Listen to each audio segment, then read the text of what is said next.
Our main presenter is Olivia Golden, the Senior Fellow at the Urban Institute, and I'd like to ask her to come to the podium for her 15 minutes of fame. Thank you. Good afternoon. I'm delighted to be here for several reasons, one of which is that I always like to be asked to do the session on the future because I'm by nature an optimist. And you can tell that in part from the jobs I've held. I was Assistant Secretary for Children and Families at HHS implementing welfare reform, and I ran the District of Columbia's Child Welfare Program before my life now in academia.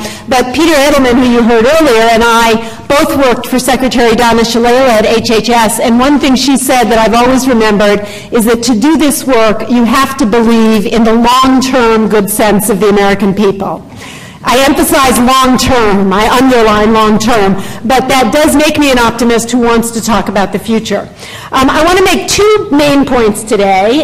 The first one I was nervous about when I wrote it down, but I'm thrilled that so many others have made it already, which is that the future of reducing poverty and low income among families is not, in my view, in the TANF program. Despite the title of this session about welfare reform, my second point is that where I think the future is in creating and tailoring a range of broader programs that reach other families so that they work for the families who are struggling the most. And I really thought that many of the powerful stories we had this morning illustrated what it is in the rest of our lives that ought to work for families to all fit together. Now, I was more scared of technology than the more courageous presenters earlier and didn't want to use a strange PowerPoint. So my slides are in the right-hand side of your folders that you all have, but you can also just listen either way. And I'm going to only talk about some of the points in order to make my 15-minute deadline. Even though I want to make those points about the future and where we're going, I want to start by looking back and reflecting on the way I see the lessons of the last 10 years. You'll see my optimism. Peter and I agree about almost every fact and mostly about the future, but as an optimist, I frame it as partial success that we can learn from. What have been the successes? You've already heard.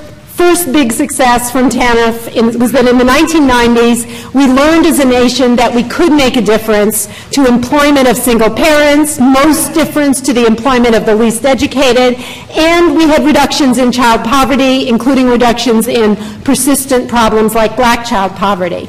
The lesson I take from that as an optimist is that we shouldn't give up, that we can't assume as a nation that poverty will always be with us and always the same. When we had a set of policies and an economy aligned together, we actually were able to make a dent, and we have to have that high standard for ourselves. Second point about what we learned, and you've heard this from several others today, is that what achieved those results, researchers disagree on the mix of the economy, welfare reform, and programs to support work, but almost all researchers say all three mattered, and the public programs to support work are very important not to forget. The Earned Income Tax Credit, health care, Medicaid and state child health insurance program, food stamps, child care subsidies. Those four programs increased by almost 30% in real terms, adjusted for inflation, from 1996 to 2002. So we made big investments as a country during those years in supporting low-income working families. It did not happen by accident. The part that I feel personally most proud of is the child care piece, which tripled our state plus federal investment from 1996 to 2002, from $4 billion to $12 billion. But I also have very vivid memories of some of the others. We saw the first welfare reform research from MDRC, and we saw that people going to work were losing their health care, and that didn't make sense. You couldn't do welfare reform in isolation from having a Medicaid program that would support people. I'm going to turn now to the challenges. The other two items there on success I'll come back to at the very end when I talk about the politics. And I just want to mention the first three. What are the remaining challenges? You've already heard them. First, the struggles of low-income working families. When you have a work-based safety net, you've got to deal with the fact that people who are struggling at very low wages and trying to raise kids have to be able to make it, and right now they can't. About a quarter of children live in families where there's at least one regular worker, yet income is low income. We're using twice the poverty line for this amount. Those families are distressingly likely to have problems with housing, with food, and with postponing health care because they can't afford it. Second, and you heard about this also, but just to make a couple points about it, is disconnected families. I think Peter talked about those, that the safety net has completely eroded for a small number of families, but there's at least some evidence that it's growing, who are not on welfare, not on cash disability, and not working. And my colleagues at the Urban Institute, Sheila Zidlewski and Pamela Prest, have done a wonderful paper which not only looks at welfare leavers, says about 1 in 5 of them is in this category, but also points out that a whole lot of families are just are bypassing welfare. Lots of families are in this circumstance. In their sample, about 12% of the comparable families who'd never been on welfare were also in these circumstances, suffering from hardship, and we need to address that. We don't know exactly why, but the most likely guess is that what's going on for these families is something about mental health and physical disability, substance abuse issues, or caring for a child with a disability. The third point I just want to note, welfare reform didn't either live up to the fears or the dreams in terms of its effects on children. Basically, most of the research suggests it didn't touch the big gap in well-being and development between low-income kids and middle-income kids, and so that's unfinished business. I'm going to go on the third page, the big headline that I want to say, which is that the future for reducing poverty and low income among families isn't in the TANF program. Doesn't mean we shouldn't run good programs. We should. There's a difference between doing it well and doing it badly. Doesn't mean we shouldn't try to fix damage done in the congressional reauthorization. But in terms of where the big opportunities are for the future, it's not going to be in welfare reform taken narrowly. Why is that? By now, TANF is just too small. It's not serving very many people, and it's not serving some of the people we need to worry most about. The people who are disconnected or the low-income working families are often not coming into the welfare office at all. And third, it's not the right kind of program. The budget isn't big enough to address the needs. That's something that came up earlier if you look only at TANF. It isn't designed to support long-term employment. It's designed to be time-limited, not to be out there. As we heard the story from Sonia, as she's struggling, trying to take her next steps. And a means-tested welfare program isn't, and here I'm going to come back to this, talking about the politics at the end, isn't likely to succeed as a political vehicle for making a difference for enough people. So what do we do instead? Again, when I was putting this presentation together, I was a little nervous about the fact that I don't actually have a single answer to that. I don't have the magic bullet for you of what I think the program should be. I wish I did. It would be easier to explain. But I take heart somewhat from the fact that the lesson I draw from the past, from the 1990s, is that it wasn't actually any single program. It was an array of programs and an array of investments that were lined up together. And I also take heart from some of the remarks earlier today. I think in the film and in the first panel, people talking about the array of different kinds of needs that need to be met. So what I want to argue is that, in fact, we need to think about our goals. What are the things we ought to have as a nation for low-income families, and think about the different pieces that we should put together to make that work. You have one page that lists the goals, although it has one of them repeated twice. But if you turn the page, you'll see 6 goals, 3 on each page, each with an example of what we could do. In some ways, this is more of a framework to get everybody to think big than it is a particular set of proposals. I didn't try to be comprehensive. I didn't necessarily try to pick the best or the only thing under each goal. My biggest reason for choosing these examples was that I thought they were big.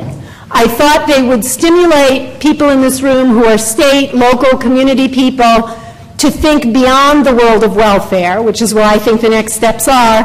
And in many cases, there are examples out there where people are really taking these steps. And one of the places I'm going to come to at the end is that I think this is a moment for very dramatic state and local action, so that by the time the nation 2008 or 2009 is ready to think about domestic policy again, there are some good examples out there. So what I'm hoping to do in this is give you something to think about as you do that. First goal, I talked about those disconnected families with the large barriers to work. One of the pieces of our strategy for next steps does have to be about addressing the needs of families who can work some, but are probably never going to work sustained full-time work. Major mental health or physical disability issues, substance abuse issues for some period of time, sometimes caring for a child with a disability that's enormously time-consuming.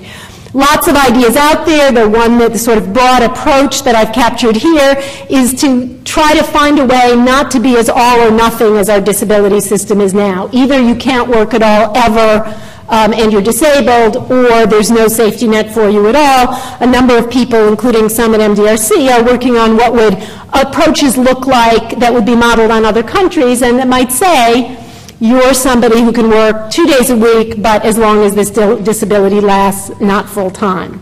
Second one I want to spend a moment on, and that's the goal of making work pay, saying that while low-income working families, while parents are in low-wage jobs, we ought to be trying to help them get by without excessive hardship. That's something that, as I said, we made some investments on in the 90s. We've really slowed it down since then. And there are lots of possibilities. The minimum wage is an example here, investments in affordable housing, help people get by, investments in health insurance. I picked child care subsidies to talk about without even knowing that the polls presented in the last session would show people are really enthusiastic. But I did that for a couple of reasons. The biggest one is that investing in child care can be too generational. It can be about enabling parents to meet an expense and meet their own, make their economic life easier. It can be about stabilizing their employment. And if it includes investments in quality, it can be about improving children's development. To me, the key strategy around child care subsidies is to have all those goals in mind, to be thinking about enhancing development and children's opportunities at the same time we're thinking about parents' work. Third goal, enabling families to weather gaps in employment. This is one that it drives me nuts that as a country we're not further along on this. We have, in theory, a work-based safety net. We believe, as the polling data suggested, that a job is the best insurance against loss, against being poor. But we have a work-based system where our unemployment insurance system, which is supposed to cover you when you lose your job and it's not your fault, covers only about a third of the unemployed, and that's a share that's been going down. And it's worse for low-wage workers, and it's probably worse for parents, although we don't do the data that way, so it's hard to tell. There's enormous state variety. New Jersey and Pennsylvania are up in the 40-something% range, New York more at about 35%, and there's big state variation on policy. Of the 3 states in the region, New York is the only one that has, for example, a policy that lets parents who leave a job because for good cause about their kids or their family get compensated for unemployment insurance. The other 2 states don't. That's an example of something states can do to try to make unemployment insurance work for low-income families. But for me, the big headline, when I was Assistant Secretary, it would drive me nuts when people from the Department of Labor would say, you know, this welfare program of yours is only going to work in a good economy because if there's a recession and people lose their jobs, you're not going to be able to take people back. And I kept saying, okay, that's a piece of it, but shouldn't we have an unemployment insurance system that takes people back if they've been steady, reliable workers for several years? And unfortunately, we don't, and we have to fix that. Fourth goal, supporting parents' advancement at work to better paying jobs. We talked a lot about education earlier today. It clearly matters as prevention, and it also matters throughout people's lives. I'm hoping that Gordon in his response will talk a little more about that. He's thought about it a lot. There are lots of possibilities, but I just want to toss out there that the idea of substantial scholarship investments and supports for adults with kids who want to go to community colleges doesn't have to be tied to welfare. States are trying to explore ways to do it separately as a key part of supporting low-income families. Enabling parents to combine work and child rearing. I put child care subsidies here, but I just want to note that one of the big problems is that the low-wage workplace is incredibly unfriendly to raising kids for most people. The scheduling, the lack of control over your life, and so there are also strategies that would regulate the workplace to make that more possible.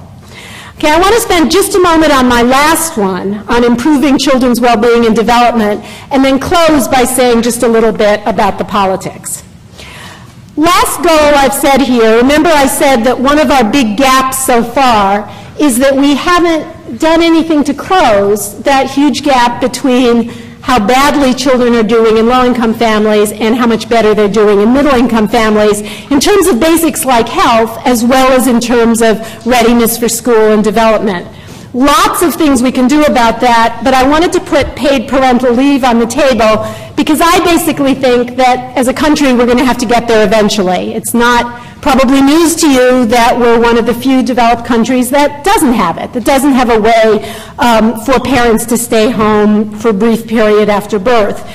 This is a strategy that addresses the need to weather gaps in employment. A birth is one of the events that throws families into poverty when you look at the numbers.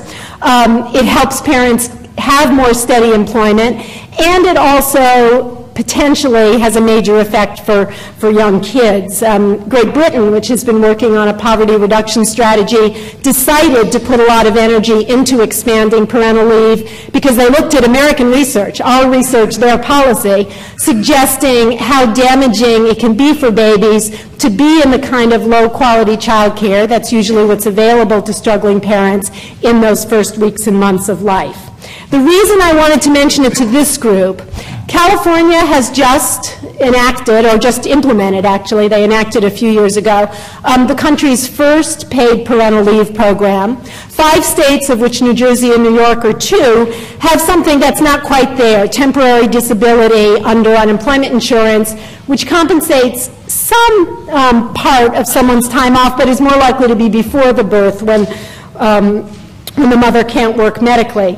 This is one where I do think that if there's ambitious state action in the next couple years, and it really makes a difference for families, in 2008, 2009, 2010, whenever the country is ready to come back to domestic policy, it could make a huge difference to have some states that have done this. Last thing that I wanted to touch on. The instructions for this paper asked me to say what I thought should happen and what I thought will happen. You know, is this all pie in the sky? And I'm reluctant to make a prediction about what will happen a month before an important election, because of course I'll be completely wrong. But what I guess I will say is that I think this is an incredibly fluid time where having big ideas really matters. And so the argument that it's pie in the sky is pretty obvious. That argument is nobody's interested anymore. The problem of rising welfare caseloads that prompted such anxiety is gone. There's a federal budget deficit. Americans, as we saw, may care about poverty, but they don't believe in government programs. None of this will happen. The argument for, the optimist argument that things could be different, I think has several parts. One is, and I think you heard this from Congressman Rangel, employers are starting to get worried with globalization that if there isn't public investment in health care and in support for their workers, that could actually be a problem for employers. If that happens, that transforms the political setting. I spent months, years trying to get employers to understand that if we spent money on child care, it was good for them, and I had only very limited success when I was in government. Second, to the extent that middle-income Americans are also anxious about globalization, about health care, about stress between work and family, that gives us openings. That finding that people see the poor as having similar values to themselves gives us the chance to move in that direction. Third, you have seen that Americans, particularly if they see low-income people working, do believe in giving back. And finally, as we look at the demographic trends for the country in the next few years, we have fewer children relative to those of us like me in the baby boom cohort thinking about who's going to be there to pay for our retirement in some number of years. So just maybe, and this is again the optimist, That's going to push us to think about all of our children, to think, as Congressman Rangel said, about children as a homeland security issue, as a national, as a retirement, as an issue of meeting every single child's productivity. So at this fluid moment, I guess what I would say is that this is the perfect audience to be thinking about these issues. What you can do at the community level, the local, the state level in the next 10 years. In my experience, the federal government rarely gets into domestic policy change till 5 or 10 or 20 states have tried something. I really think this is the time that you could make those moves happen. Thank you.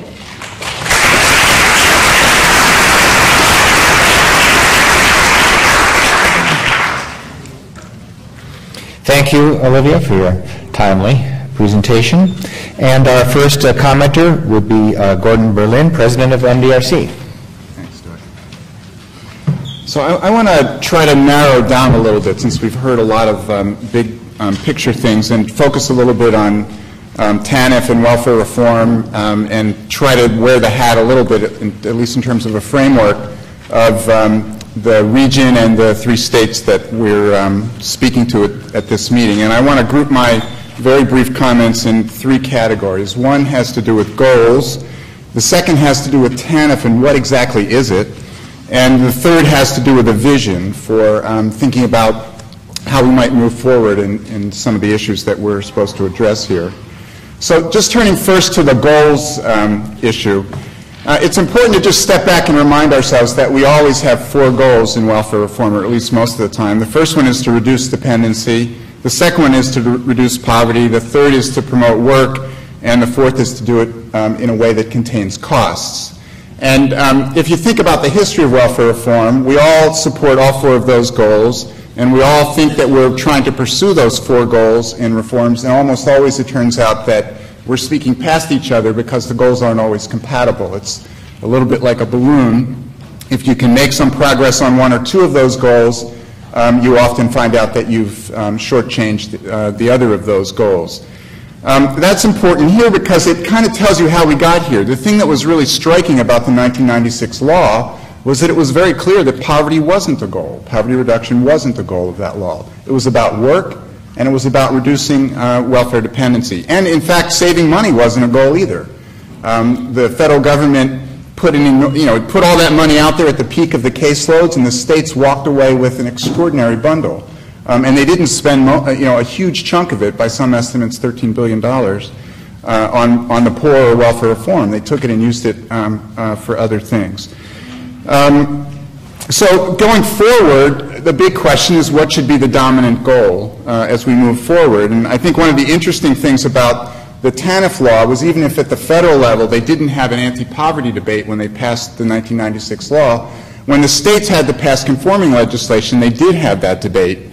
And in almost every state, while they were pushing forward the time limits, they also allowed people to keep more of their welfare benefits when they went to work. Most states increased their earned income disregard, including all 3 of the states here today. So that's kind of background, and it's important to ask every one of the speakers what exactly was the goal that was motivating them.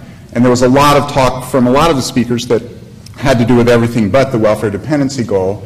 But as we saw from the public opinion polls, that's still an issue for a lot of Americans, and it sets one of the constraints that we have to think about, or at least one has to worry a lot about how you build the public will to tackle poverty if that hasn't been a goal.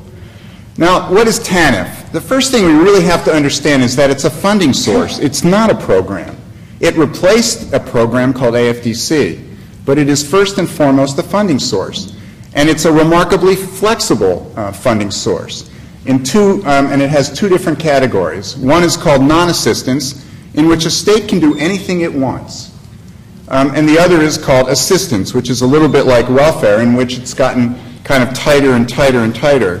Now, when the 96 law passed, it was actually quite flexible. The feds had very little power and very little role, and the states could pretty much do what they wanted. Now, over time, and as the next, the reauthorization bill passed, they lost a lot of that flexibility. Well, one reason they lost some of that flexibility, I think, is this kind of use it or lose it. Most states didn't take advantage of the non-assistance flexibility in the law that said they could spend money on almost anything that had to do with the poor, almost anything that they wanted. And of course, as I said earlier, they took some of that money and used it for lots of other purposes. Now, the second key thing about TANF is what happened in the 2006 reauthorization. And the best thing that you can say about it, or the clearest thing you can say about it, is that it was very backward-looking. If you think about it, we had the exact same debate in 2006 that we'd had 10 years earlier. It was about participation rates and obligations.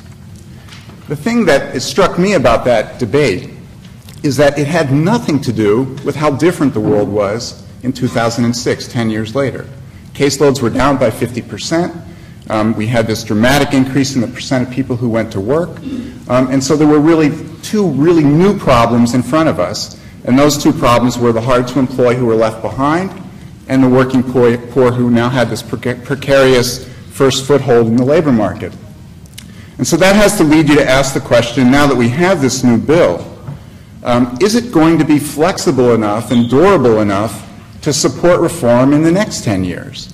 And to me, that's really the big question, that's in front of us, especially if you're an administrator. So now let me just quickly sketch out a vision along those lines for anyone that actually has to manage in this current environment. So I've already kind of laid out what my sense of the mission is. If you're wearing the hat of a welfare administrator in 1996, the primary issue had to do with the people who were on welfare. But if you're wearing that hat in 2006, there aren't that many people on the rolls, as Olivia and others have pointed out. In some states, there's really nobody there, but you still have the block grant, to the extent that you can get it back from your governor who gave it away, or big chunks of it away. So what you want to do is think clearly about three very different tasks. The first one has to do with the working poor, right? We've got this precarious first foothold. Why should I care as a welfare administrator or a human resources administrator in one of these systems? The reason I should care is if I look at who's at the front door of my system coming in, some percentage of them between, could be 20 to 30 or even 40% of them were there before. So that suggests that if I had done a better job when they left, supported them in the labor market when they were working, they might not be coming back in and I could continue to meet some of my kind of caseload goals. The second key thing about the working poor is that we have, remarkably, the resources to support the working poor in the ITC, in food stamps, in child care, in Medicaid, and in S-CHIP. But the amazing thing is there's no single agency responsible for reaching the working poor with those services. So there's no institutional structure. No one is accountable for delivering that package of benefits to the working poor. Now, the second category is the hard-to-employ. And in the hard-to-employ, you need a completely different mindset about your goals and the partner agencies that you have to work with. Mental health for the 30% of women on welfare who have clinical depression. Substance abuse.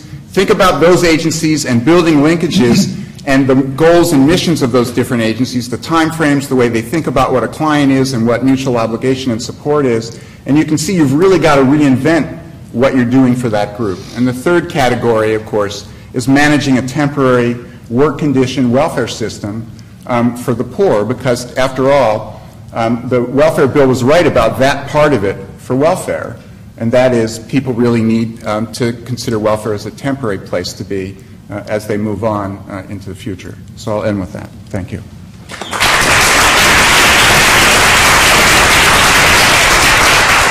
Thank you, Gordon.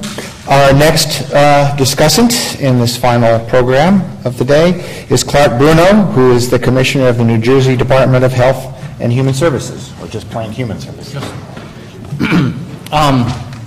It's just plain Human Services. I know that because I've been in the job 14 and a half days, so I at least know the name of my agency. I am thrilled with the remarks that I have heard thus far. I feel like it's a tutorial that's been designed for me as I start my job, and it feels thrilling and somewhat intimidating, if I may be honest. The thing that I tried to do to prepare for this afternoon is ask my staff, who knows way more about these issues than I do, about what they would say if they were here. and they asked me to make 3 points. And then I'll tell you something that I worry about fully 14 days into the job that I don't think has come up yet. And I'm hoping maybe we can discuss that, or you can tell me what to do about it. So the 3 things that my staff has asked me to talk about are housing, child care, and child support. First, housing. The Star-Ledger had a front-page story this week saying that housing costs in the state of New Jersey are the highest in the nation. 48% of the renters in this state pay 30% or more of their income for housing. That, to me, is a staggering statistic. Almost 1 out of 2 people who rent pay more than 30% of their income for that rent. That masks something that is extremely disturbing, that within the lowest, the poorest of the poor, the emergency assistance required to avoid homelessness is really increasing. It's increased 30% from 2004 to 2005. That means that in some cohort of the population, there is a real dramatic need for housing, more than I think I anticipated when I took this job. Second, child support. My staff have decided, and I think with good reason, that there's not enough emphasis placed on child support, and we are embarking on, I think, a fairly aggressive measure to try to increase our child support collection rates. But my staff also asked me to make another point, which is interesting. Mathematica, as you all know, I assume, has spent a lot of time helping us think through issues in welfare reform. And according to their research, fewer than 1 in 5 New Jersey children of welfare clients lived with their biological father at the end of the 5 years that Mathematica followed them. And that sort of made me pause. Fewer than 1 in 5 children live with their father. 2/3 received no financial support from their father in the past month.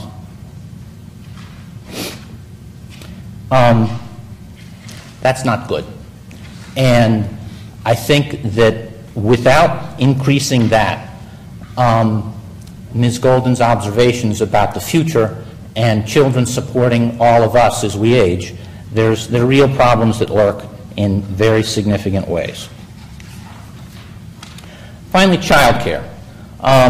The waiting list for child care subsidies in the state now stands at 4,400 families. The state has approximately 8.7 million. 4,400 families is a lot. The good news is that there is some motion in the waiting list. The bad news is it's 4,400 families. Those are the 3 things that my staff has asked me to tell you. Now, I'm going to tell you one thing that I really worry about. Yesterday morning, I went to a homeless conference in Camden, and I spoke with a man named Randy Primus, who I do not envy. Some people have told me they do not envy me for taking on the job that I now have. I do not envy Mr. Primus. I had a quick conversation with him. I met him for the first time.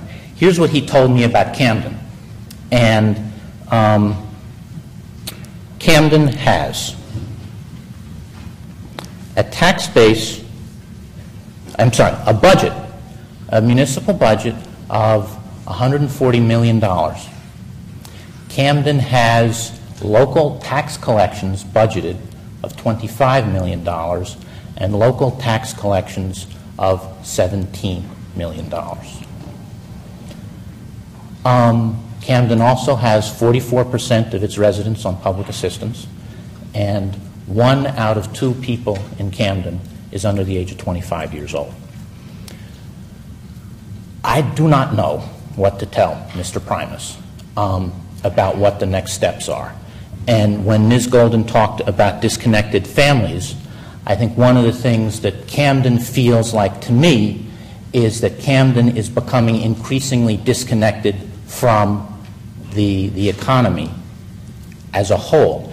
For Mr. Primus to administer a municipality where his budget is so utterly out of balance with the local economy and what generates jobs and what generates housing, I simply am, I don't know what to do.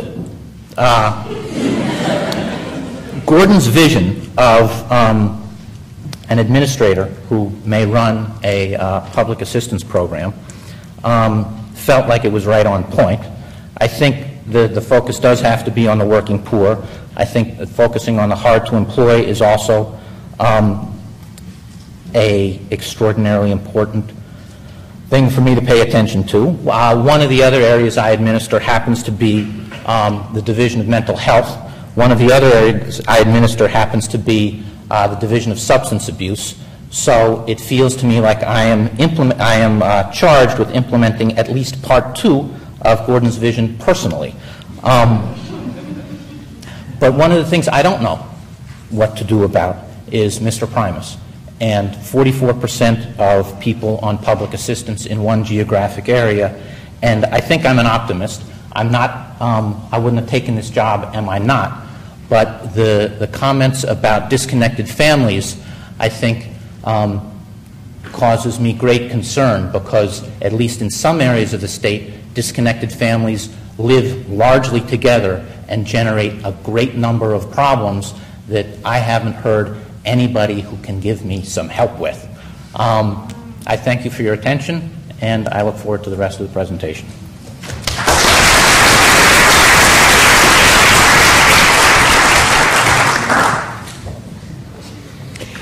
Thank you, Clarke, and good luck in that job. And now, with a view from the Academy, Irv Garfinkel, who's the Ginsberg Professor of Urban Problems at Columbia University. I'm going to, is this on? Can you hear me? Okay, I've written out some comments, and if I stand there, the type is too small to see. So I agree with virtually everything Olivia Golden said. There's one omission that I want to come back to. What I'm going to do is highlight and extend a few of her key points, and at the end, I'm going to make a case for universal preschool education.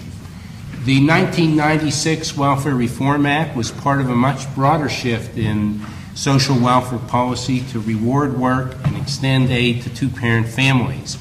While work requirements, sanctions, time limits, and I would add child support enforcement helped to account for the large decrease in welfare caseloads, it was the programs outside welfare that supplemented earnings.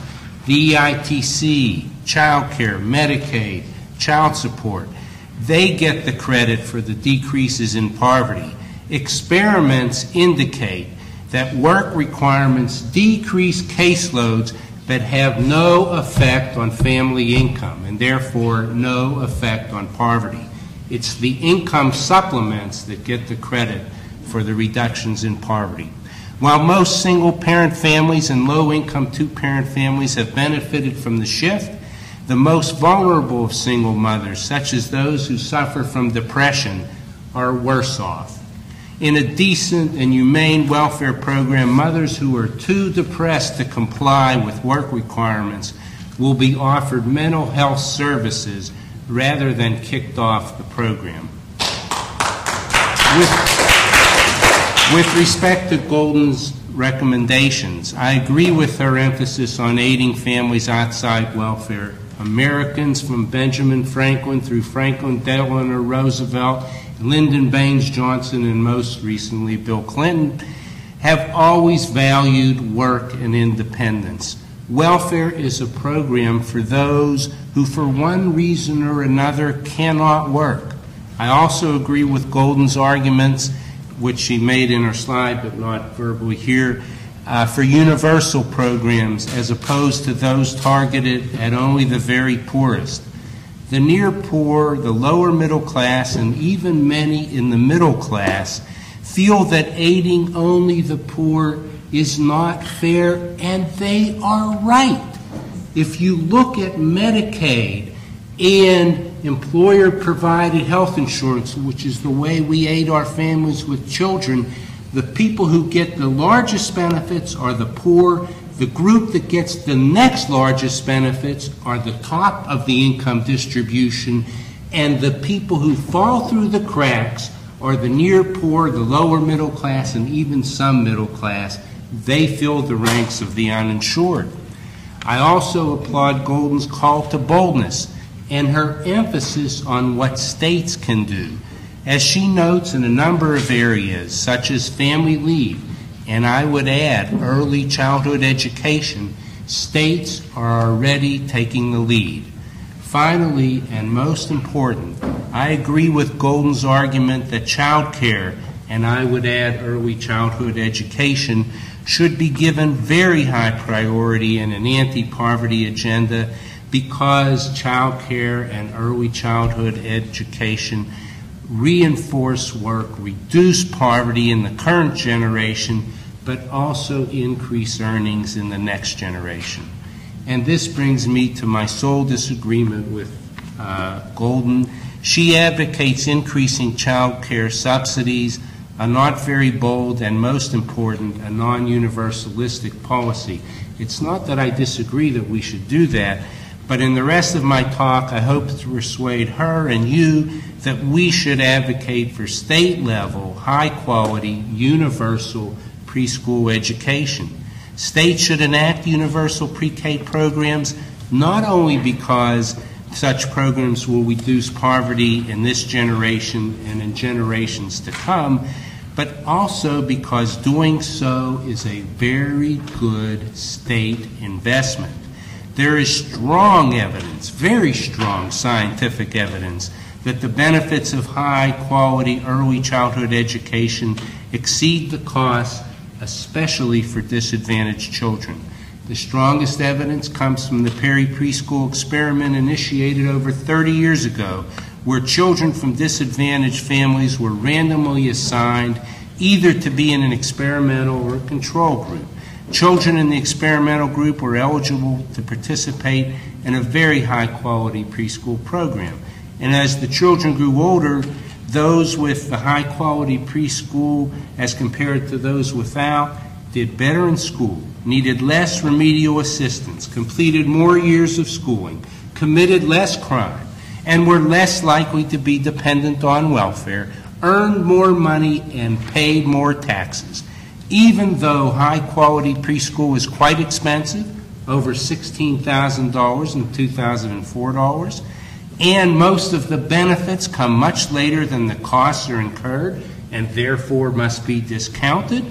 James Heckman, the Nobel Prize winner, in a recent article in Science, reports that the present discounted value of the benefits were nearly 9 times the cost, or $144,000.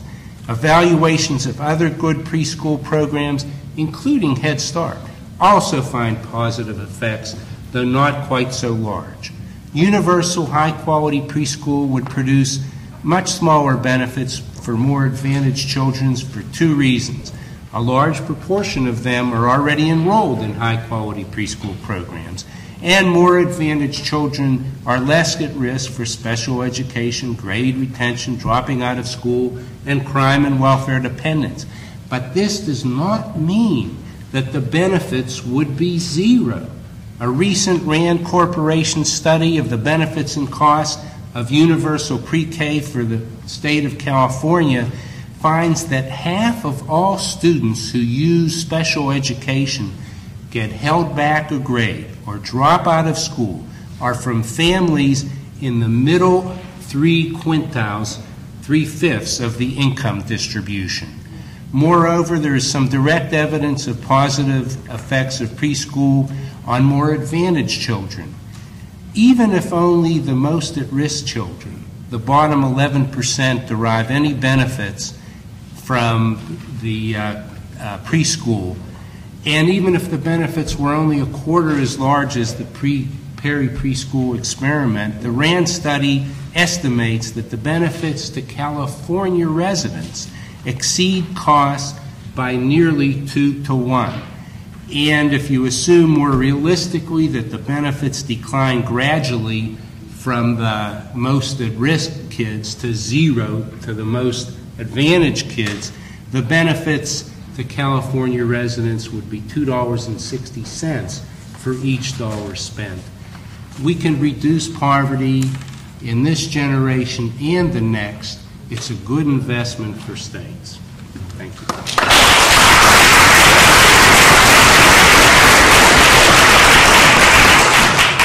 Thank you, Irv. And our last guest this afternoon is David Jones, who is president of the Community Service Society. Well, now after being humiliated by Congressman Rangel, I move on to following this distinguished panel. And I guess it's actually what the Congressman was talking about is probably what I can add to this discussion more than anything else. As some of my staff know, I've sort of banned even the mention of welfare because I don't think it has much political traction. And I've been focusing more on the condition of blacks and Latinos, particularly poor people in the city of New York. And frankly, for TANF, AFDC, all the welfare reform, basically, for most of the poor of the city of New York, there hasn't been any movement at all for decades. Nothing. I go back to my own Crown Heights and Bedford-Stuyvesant, and the dropout rate, if anything, looks even worse than it was before. I have nearly 200,000 primarily black and Latino young people, 16 to 24, who are neither in work or in school, perhaps the highest rate in the nation. And I have a population of now a third of New Yorkers living at 200% of poverty or less, virtually all of them black, Latino, and Asian. So when I go to the streets where I grew up, I can't show much for all the efforts of reform in terms of poverty reduction. And that's why I'm more interested in trying to see how we're going to come together politically to move this. I'm not so worried.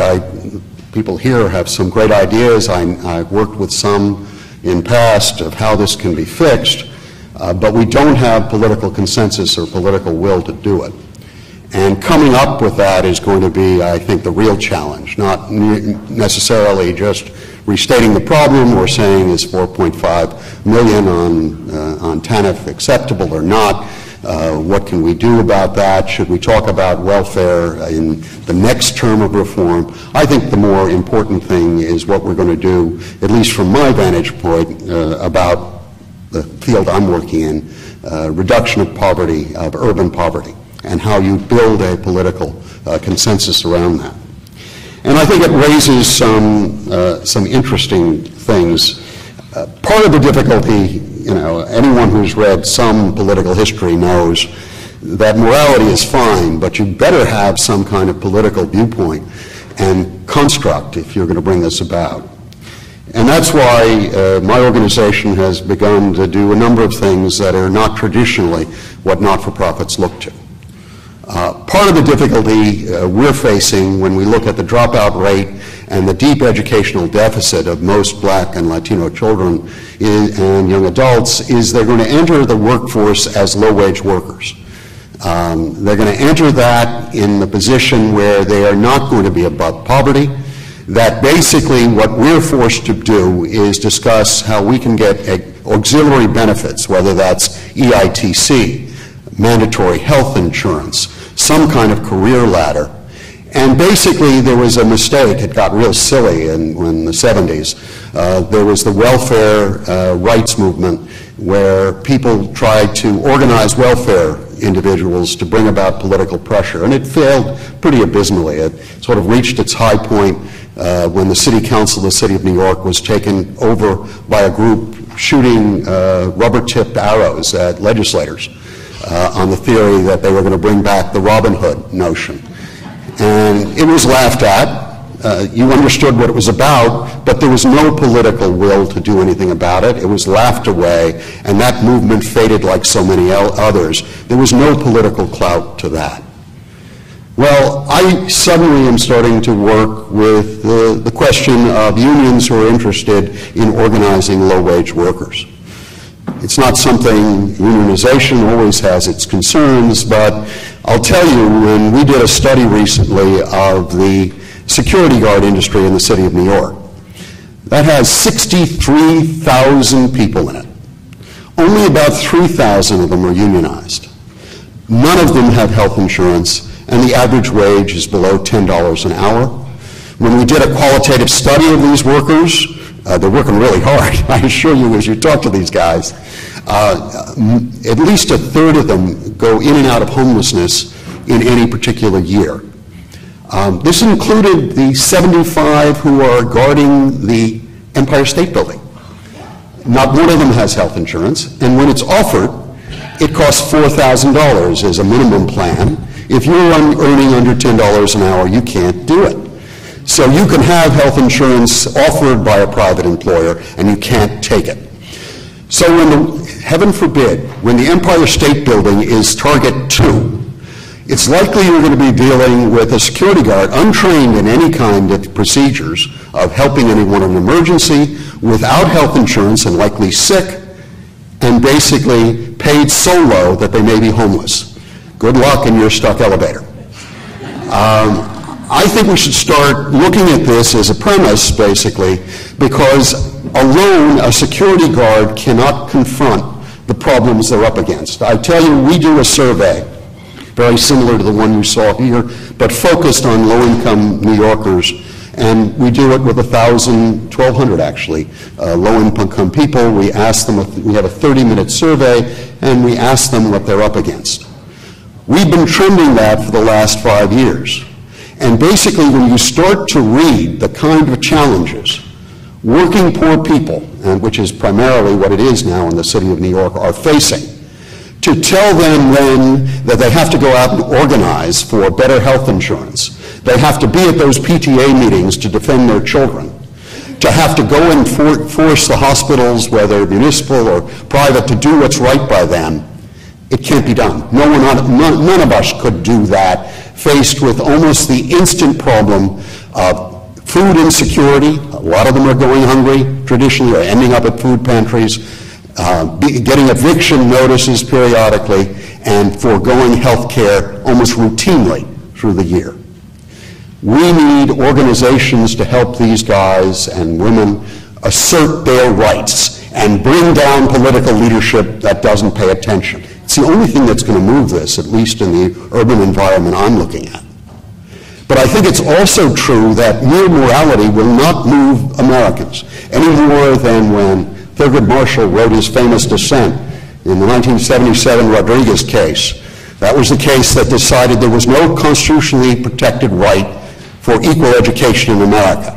And Thurgood said, you just had a major misfire for the American democracy. And we're playing it out still today. I see it again and again as I look at the young people I go and visit in schools across the non-academic schools throughout the city of New York. And I think it's true for Newark or Cleveland or all over the place. We are generating a class of young people who cannot compete competitively either in the New York market or certainly not in any global market. And it's not going to change as long as property, taxes are the sole driver. And the education issue Congressman Rangel was talking about is going to come back to haunt us again and again. And unless you have a real political movement here, I can't break the hold of that. No suburban parent, as Jim Florio found out, no parent who's got a great school is going to want to share resources with poor children, no matter how morally concerned they are. We have to have a political movement that's national in character, that demands something for every American child, that can be monitored and thought about, and if we allow it to go to localities to do this, to make this allocation, I can't bring out this generation. And I'm going to have to look for shorter-term solutions. And those solutions have to be, we may have to recognize that we've eliminated or we've welfare reformed ourselves in the position where low-wage jobs are really the future for most of the poor of America. And unless those individuals are organized effectively, they can't fight for themselves. And the only way people will listen is if there's a political cost. And at the moment, other than to wring our hands, there is no political cost in letting yet another generation of young people rot in Bedford-Stuyvesant and the South Bronx and Brownsville. And that's what I think we're about. So this is not a sense. We've been to these kinds of periods before. I'm not wringing my hands that this can't be done. You see flashes of it. Actually, you see flashes of it in our polls. There is some alignment between people at upper incomes and welfare poor on issues of what they'd like to see. Our polls show they're for work. They want things to help them to work. They want improvement in technical and vocational skills for their kids so they can have a shot at a decent wage. They want adequate supports for EITC. There's broad support for this. What you need is the other element, which is a political movement that's going to put these on the top of the agenda. And then we can start to see some of these wonderful, sort of morally satisfying reforms that are all over there. I see it in New York all the time. We can fix education. I've seen it. You visit Jeff Canada's Harlem Children's Zone and look at the bright kids there.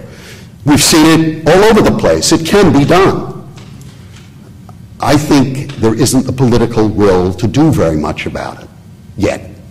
And that's what the focus of any movement of this sort has to be about. How do we create the political will actually to move this in a new direction when it's totally off the agenda, and most people, as this first poll showed, think that any program involving giving money to the poor or support to the poor is suspect. Well, the only way you're going to do that is start changing the political landscape. Thank you.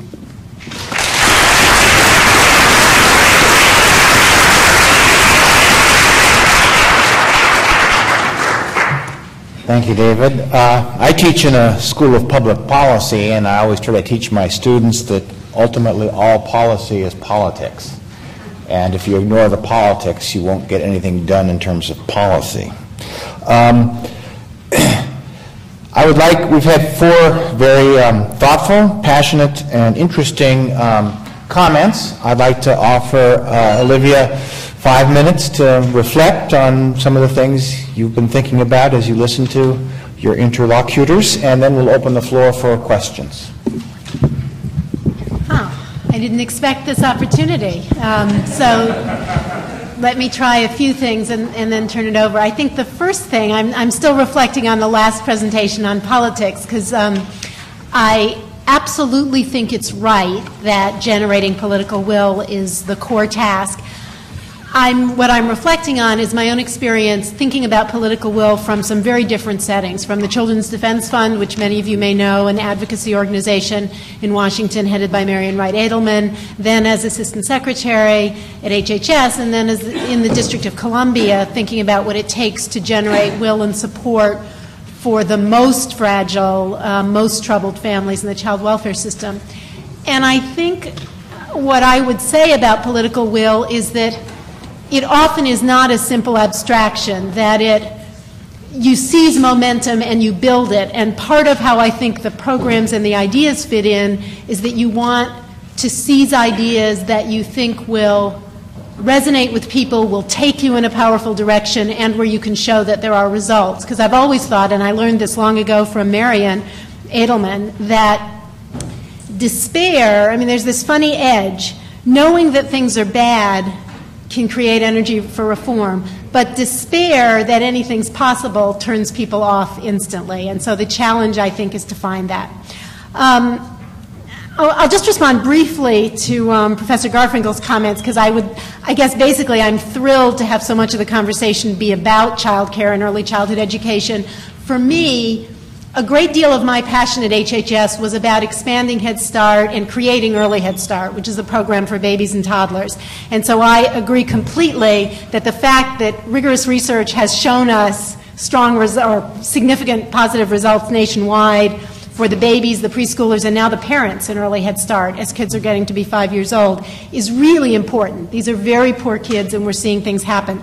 My worry about universal preschool is one of these balancing acts about where you invest best. In many states, what it's meant to make the program universal is that it's a couple hours long, so it's useless to working parents. It's often much lower quality, which may not matter for better off kids who have access to lots of books in the home, but if it's not at the Head Start quality level, it won't work for low-income kids. And it often means concentrating energy on 4-year-olds, where my own view is that we've got to be absolutely the most worried about the youngest kids, although ideally we want to pay attention to all of them. So I guess I'm a pragmatist on this one. I think we should start lots of places, wherever in a state you can get leverage, and build from where you are towards something better. So I'm not sure those are helpful comments, but perhaps to start it off. Okay, I think we have a few minutes for questions from the audience. Yes? I'd just like to add to what you just said. I think that you have to start from the very beginning. Universal pre-K is extremely important. But if we don't start before that, we're really in a lot of trouble. And I also believe that if we do start before that and then get to universal pre-K, it will solve so many of our problems in our existing school systems now.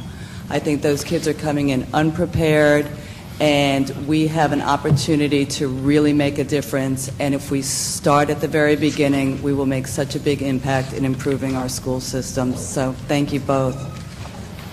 Other questions or comments? Over here to the right. I want to follow up on what you broached. First of all, this was the most energizing panel, and I appreciated the day ending on your thoughtful and creative ideas. Solutions outside of TANF, yes. Solutions that are universal, that's where we'll get the political will, because it'll be as good for the middle class as it will be for the poor. But what you raised about starting even sooner, you've got to go to root causes. I love the preschool being a right for every child in America. But you have to look at who, especially the at-risk, are having babies today and how many are unnecessarily being damaged, unnecessarily born with disabilities. We've got to start back at pregnancy, and now we know from research the brain is almost 90% wired by age 3. So what are we doing to build parenting capacities, and I'll add grandparenting capacities, because in our urban centers, grandparents are raising many of these babies and toddlers. But what are we doing to increase, they want to be good parents, their parenting abilities and capacities, so that leading to the good preschool that should be universal, they get wired, they get healthy, they get a fairer shot at equally being able to compete in that job market that in our state, our governor wants $50,000 a year jobs for starters. And it's got to start back at the beginning. We are having too many unnecessarily damaged babies being thrown into the system, and not enough emphasis on child development, parenting in those first 3 years of life. Additional comments from the audience? I think Olivia had one more remark to make. I was just going to comment on this last remark, that I just wanted to bring it back to the idea that I think both Professor Garfinkel and I were highlighting, that one of the ways to think about this is that as you're investing on behalf of babies, it's a 2-generational investment. The single finding from the early Head Start research that I'm most excited about is that at the point where those babies are 5 years old, we're seeing not just positive results for the young children, but less depression among the parents, reductions in maternal depression among the parents, for reasons that are probably both about direct work with the parents and about the fact that it's easier to get through life when your child is in somewhat better shape. And that's really started me thinking again about 2-generational interventions across several of these programs. Well, on that note, I'd like to thank our panelists for their very thoughtful and impassioned remarks, and invite you to remain for the final 15-minute session. Is that correct?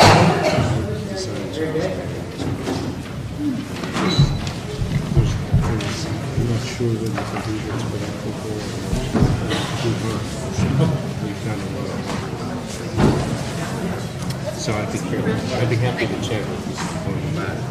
I promise not to take my whole 15 minutes. I've got 30 years of research on it, so. And I'm a big advocate.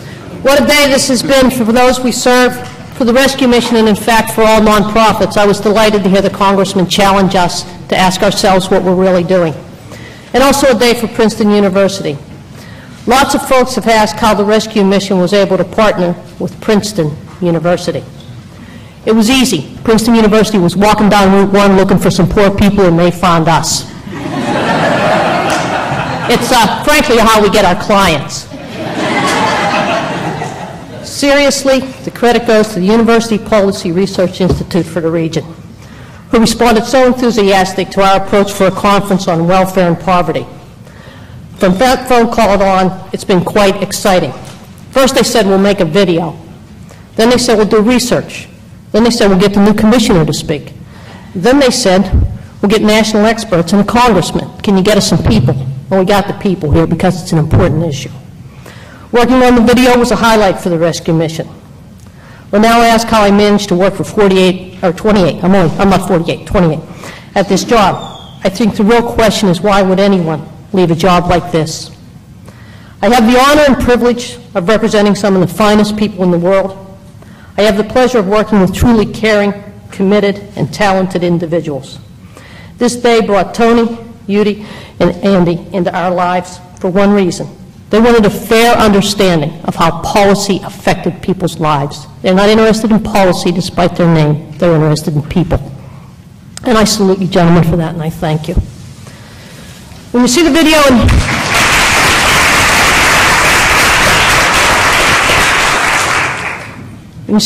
and hear the stories, I wonder if what I do, if what the Rescue Mission does, and in fact if this conference has any purpose, any meaning. The answer is no, unless you're the one life that's changed by something like this. You cannot do this work without getting angry over the multitude of factors. It's not the substance abuse, it's not the mental health issues, it's not the poverty, it is the sum, the multiple, and the divide of those things. It is life that beats our folks down, and at the same time gives them an incredible strength. I have learned that the Rescue Mission does a few things right in our approach.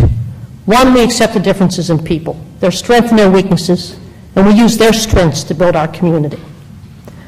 Two, we understand that it's about jobs that you can live on. And three, we give multiple chances. What does a multiple chance mean? I can only explain it to you from the eyes of our clients, and we'll go back to where we started this morning. There's a man who went to work this morning from the Rescue Mission. He's on his third admission to the Rescue Mission. He came back in September '05, and by January, he was driving a truck for us. He worked as a truck driver at the Rescue Mission for 6 months. In the middle of the summer, he said, I'm going to go out and get a job, but I want to live here because I know if I leave, I'll have problems. And he stayed at the Rescue Mission, and he had an outside job. He had made it. He had a car, a girlfriend.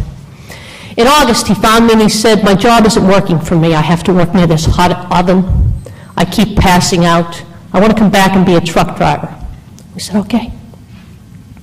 He came back as a truck driver and was scheduled for a routine urine analysis. He said, I can't take it, and he ran out the door. I'll be real clear, we would never throw him out. He ran out. Didn't hear from him for a day. The next morning, his mother called me to tell me he had been shot. He was in the hospital. Fortunately, he recovered, came back to the Rescue Mission, and as I said, has returned to his employment. My point is this. In 36 hours, he had completely undone a year's worth of struggle. And we are so far removed from his world, we believe that rules and programs, things like an arbitrary 5-year cutoff or any of the other things we talked about today, will motivate him to change his life. He tries every single day to do the right thing. Honestly, not everyone at the Rescue Mission makes it, but denying benefits or services based upon an arbitrary period of time defines rational thinking. Can we afford to dismiss so many lives? I think not. So thank you for making this conference possible and raising this question to a new level. It's not just TANF or GA or training programs. Each can be a part of the solution. It is the willingness to open the discussion and the resulting policy that refuses to co-sign economic policy or economic poverty as a part of our society. The speakers were truly inspirational. Ted and Linnell are a blessing in our lives. But for me, the ladies from Homefront, Mustard, Tyrone, Jonathan, and in absence, Jokes. Wherever you get your courage from, please continue to share it with us so that we may have the courage to do the right thing. God bless you guys.